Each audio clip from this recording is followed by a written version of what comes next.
Hello, everybody, and welcome to this very special podcast. I am your host, Galahad Dayne, and I'm joined here today by Coldfire and by Stizzy's House. We are going to be talking about why we love grand strategy games. So I'll just let my co-hosts introduce themselves, and we'll take it from there.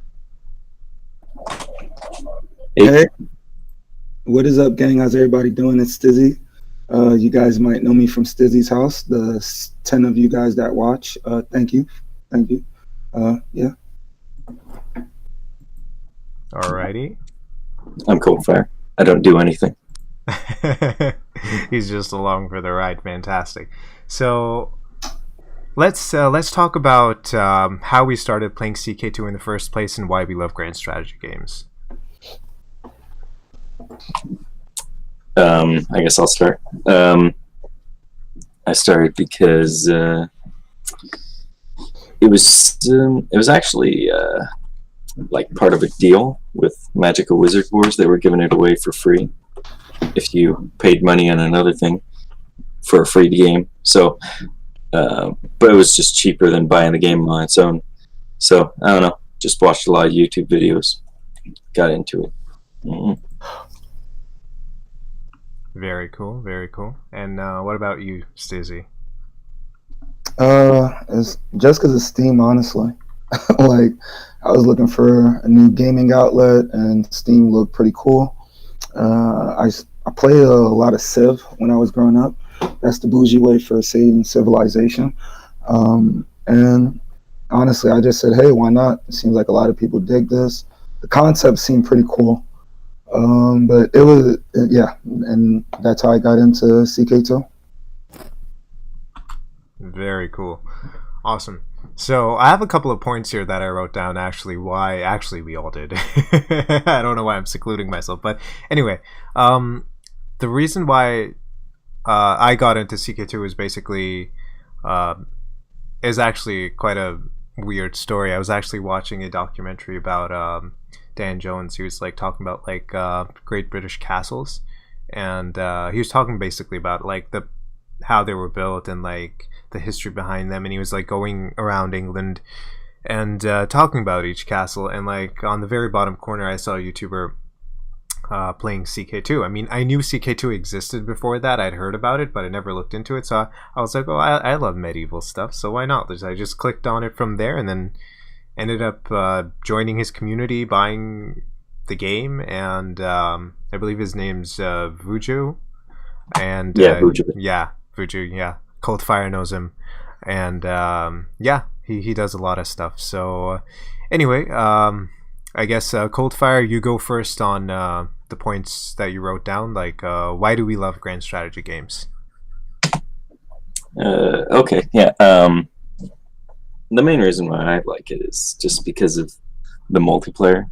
I mean, Paradox really needs to work on their multiplayer stuff, at least if they ever plan on remaking or making another like Crusader Kings game. But at the moment, it's still so fun to just be able to backstab and murder your way through a multiplayer game.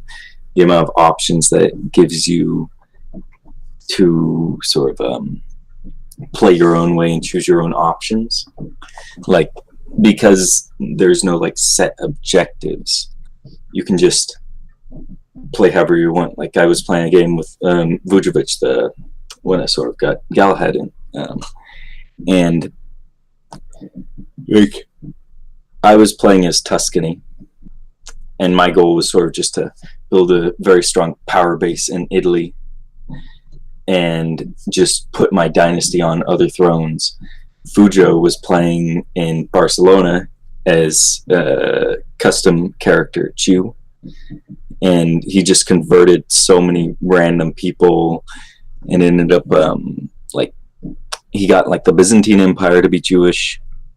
He turned my dynasty Jewish, and then sort of through me, I ended up conquering the Holy Roman Empire and creating sort of this I think I called it like the European Union or something like that. And then like up in the north there was another guy, Overg, who was Scandinavian. He was playing in Norway, and he was trying to just defend the Catholic faith, and just all these different options that people have to like build their own stories and everything that you get from that. And just like the multiplayer allows you to like change other people's objectives as well.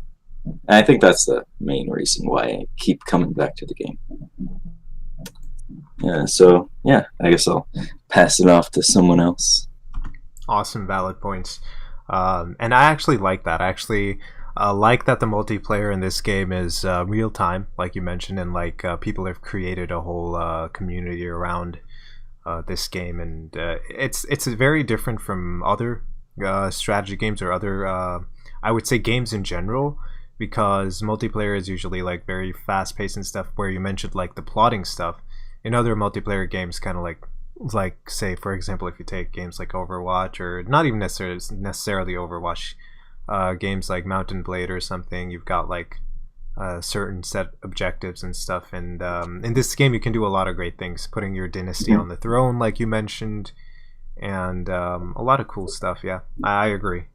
Yeah, I was gonna also say, like, you were talking about behind the scenes talking, and that is another big thing. Like, if you ever watch especially like the dev clashes where Paradox themselves play the game, there's a lot of like that sort of in between time, and that's sometimes the most fun you can have playing the game, where you do almost like a classic diplomacy game style of like making alliances outside of the game, where it's like, oh, next time we play,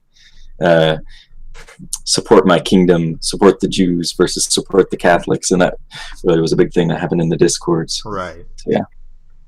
Yeah, it's very cool. I agree with you 100%. 100%. So, Stizzy, what are your points on why you like or why you enjoy playing Crusader Kings 2? Yeah, I think like just hearing Fire kind of like go off, and it's kind of like, I think why all of us play a little bit, but for me it's really just the craziness that your mind can make, and that the game perpetuates. So many stories, so many different ideas, so many different elements that grand strategy really hits you. And my first taste of it was back in the day. It was on Civilization, and just the whole, that game kind of like blew my brain to bits. I left that alone after a little bit though, kind of like chilled out with gaming just altogether, and then came back into this game called Grepolis. It's kind of like an online game, and that's not really like 4X, but a lot of strategy elements, a lot of kind of like resource building and things like that to eventually kind of like get where you want to get to. And that's online gaming. That's huge multiplayer kind of like element to it. So for me though, it's really the craziness that your mind puts together. Like just hearing Fire's story, for me, I'm gaming now, and I'm kind of like playing in a continent. Won't say kind of like where I'm at and everything. Don't want to spoil anything for something I've got going on, but I'm literally like, I got so engrossed in this story that I came up with, and I went and I'm at war currently, and when you get to 100% war score, you can still have your troops out there. So I went on a rampage of like sieging all of the holdings of all of the people that like joined allies with this certain person I was at war at. I kidnapped families. I did all kind of like craziness, but that's what I love about the game, because there's so many other stories I got where maybe it was the converse or something similar, or that happened to me. So I think that's my huge attraction to grand strategy, and I think that's what always has me coming back. But for me, it's always specifically with CK2. Not knocking any of the other, Paradox grand strategy games or anything else somebody might play, but for me, I really love the way CK2 adds the whole dynasty element to it. And there's a certain thing about like seeing your great whatever still like holding your lordship or your kingdom or your empire.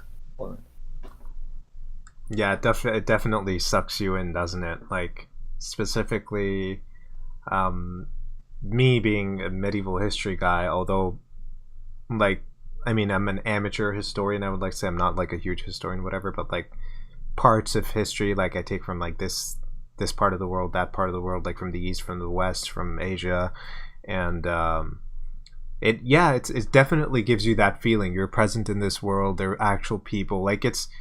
We did the last podcast, and I think one of us said it's the perfect Game of Thrones game. Like even without the mod, it truly is a perfect Game of Thrones game, because that's how like medieval life was. Like you mentioned, like having your dynasty's lineage like showing through, like from your great grandfather, and like what he worked for coming to pass, and seeing his great grandson or great granddaughter on the throne.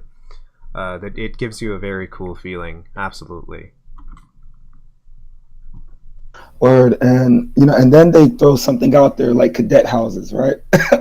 And then they just kind of Yeah. like right? Yeah, absolutely. It's like, if they weren't making you psycho enough, they throw in something like cadet houses. And there's something that NG does that's really dope that I dig, is like he gets all into like his council, right? It's I'm not sure about you guys, but it's like now you're establishing like custom houses in your council, and you're kind of like perpetuating certain congenital traits and stuff like that. So yeah, CK2 will, if you're lonely, play CK2. If you're not lonely, play CK2. It is like it's a win-win, honestly. word. It's yeah. I love it, bro. Yeah, and that's why I was so amped to come on this podcast and just talk about grand strategy in general. I know, I'm CK2 heavy, but there's definitely other aspects of certain other games that I love that I would dig seeing in CK2, such like the war element or the battlefield elements that something like Total War brings in. So yeah, I don't want to kind of like push an at it, but it's grand strategy as a whole is just a dope genre to be engrossed in if you dig just gaming, period. Right, absolutely. Like I remember me and Coldfire, we play a lot of Overwatch on the side too, and we play a couple of rounds always, and like by round 2 or 3 we're like, what are we doing? We're just like shooting pixels over and over, you know what I mean? Like, not to like bash on shooter games, like everybody's got their own preference, but what do? You hop into a game, you play against a whole bunch of other people, you kill them, whatever, and then you hop out. Like either you win the match or you lose the match. It doesn't have those kind of I would say it doesn't have that kind of like decision making, and it doesn't have the consequences that you have in grand strategy. Like a lot of times you can like have this work your way up, have a huge empire, and it can all come crumbling down. So that aspect is definitely what drives me. Yeah, it doesn't really build the story. It's the thing. Like just the amount of stories that people do, and if you look at the forums, like the I don't remember the actual name for them, but like people just post their stories of grand strategy, like it's like, oh, I started this, and then over time, and it's almost like a book. I always thought that was really cool. Yeah, definitely. And you guys make some compelling points. However, it's my turn to make some points here. So I'm going to go ahead, and the first point I would like to make is that it gives you basically the freedom to build your own story, which we have touched upon a lot, but it's basically non-linear is what we're all trying to say.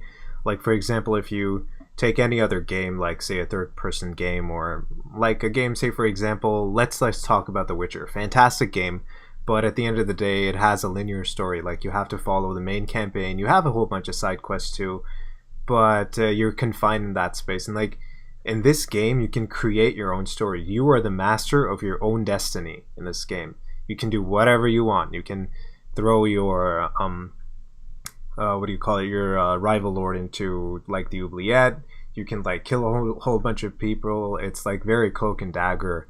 And the second point, actually, it's a history buff's dream come true, because I know a lot of people play vanilla, and a lot of people play the Game of Thrones mod. And me personally, being a history guy, like I recognize all these kings and queens, and they do pop up from time to time. Like, say for example, King Egbert of Wessex, King Rodri the Great in Wales. You have Carloman and all those French kings there in the south. Then you have some Persian kings that pop up here and there. Some kings from African history, some kings from Asian history, all over the world. And they pop up, and you're like, they really put thought into this game by putting in all these characters from history. And it basically brings the game to life. You're like, yeah, I know that guy. Even though in the game he might not be exactly accurate, like maybe he might be holding some extra land that he didn't back in the day, or maybe vice versa. But you're like, yeah, I can appreciate what these guys do. And another thing, you can create your own rules, and you can write your own history. So you can conquer everybody from Africa, or you could conquer everybody from India. I mean, it's not that easy like the Total War series, where you just go like battle after battle after battle, because it is grand strategy. But you can have these alternate history scenarios where, say for example, Poland gets to rule the entirety of Eastern Europe. They become this huge power, and they just steamroll everybody. So it's every time you play grand strategy games, specifically Crusader Kings 2, no two games are the same. They're always different. So yeah, I guess those were my points. If you guys want to add any other points, you guys can go ahead. I'm pretty much done. Yeah, we covered everything.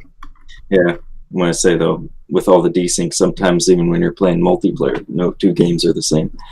Yeah, that's true. But yeah, like with the storyline though, a lot of the things, it's sort of like a balance though, like between like pre-made sets of things. Like in Crusader Kings 2, you still have a lot of those like sets of storyline, these event chains that like when you're being raised up, there's a chance that you can get this cool quest line, or sort of like a event chain where your regent wants to kill you, and so then like he tries to leave you in a forest, and then you just end up wandering your way back, and then you like try and he tries to get you to like clean the roof on a windy day and all these things, and eventually like you get to the point where like the regent is just so mad that he's just comes into your room with a knife and tries to get you,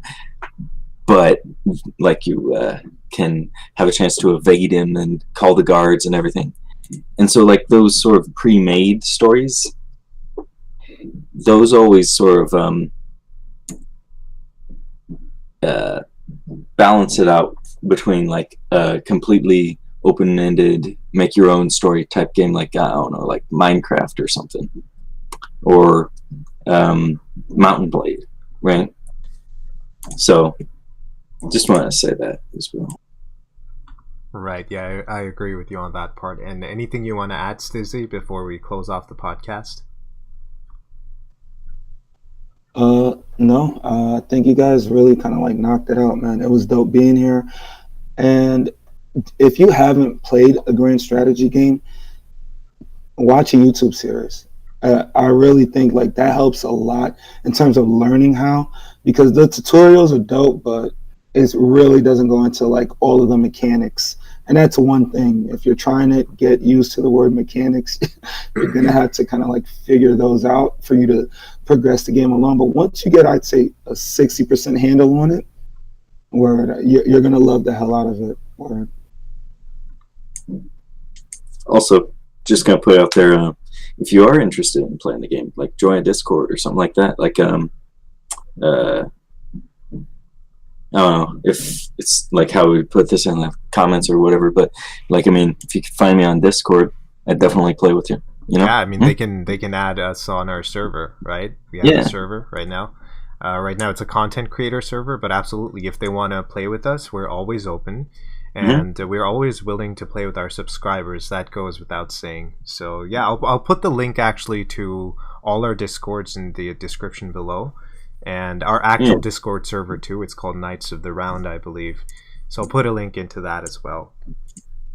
Yeah, multiplayer is always fun, especially with more people. Sometimes this Crusader Kings 2, though, very unstable. Wait for a sale on Steam, but yeah, if you don't own it, get it. Awesome. You heard it here first, guys. Thank you so much to Coldfire and Stizzy. They were absolutely amazing in the podcast, and I couldn't have done this podcast without them. And it's absolutely a pleasure to always have them on. And yeah, like play grand strategy games, play Europa Universalis, Crusader Kings 2, Hearts of Iron, all these games developed by Paradox, because they truly are masters of grand strategy. And with that being said, subscribe to our channels. I'll leave a link in the description below. And yeah, that's all I came here to say. Have a good one, and I will see you guys next time.